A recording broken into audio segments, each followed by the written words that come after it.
नेपालमा अहिले केराको मूल्य बढ्यो। 240 देखि 350 सम्म एक दर्जनलाई पर्छ। मान्छेहरू एकदम मर्कामा छन्। एकदम फ्रुट लभरहरू, केरा लभरहरू त एकदम मर्कामा छन्। तर यसको अर्को अल्टरनेटिभ के छ भने यदि इन्डियाको केरा नेपालमा नल्याउने हो भने वा अहिले के रोग चलिरहेछ त्यही भएर नआएको हो। नेपालको मार्केटमा पनि एउटा यस्तो बनाउनु पर्यो कि जुनमा अहिलेकै इन्स्ट्यान्टली नै हामीले केरा खेतीलाई चाहिँ एउटा राम्रो बिजनेस तरिकाले इस्टाब्लिस गर्नको लागि चाहिँ एउटा पोलिसी भर्खर जेनेरेट होस् के।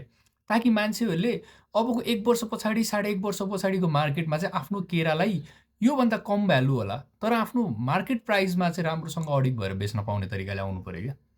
सो ब्यान गर्नु इज नट अ गल्ती, तर ब्यान गरे पछाडि यसको इन्स्ट्यान्टली सोल्युसन नल्याउनु इज द गल्ती क्या। यसको इन्स्ट्यान्टली सोल्युसन लिइयो भने त मान्छेले 1 वर्ष पछाडिको लागि त अहिले सोचेर गाउँघरका ती बाँझो खेतहरूमा त केरा लगाउँथ्यो होला। एकचोटि लगाएर सक्दै पछाडि छोडे पछाडि त त्यो आफै हुर्किँदै जान्थ्यो होला, मलजल गर्नलाई एउटा मान्छे राख्थ्यो होला, तर त्यसको राम्रो भ्यालु पाउँछ भने त मान्छेले यहीँ गर्छ नि। सो हामीले इम्पोर्ट गर्नु पनि पर्दैन होला।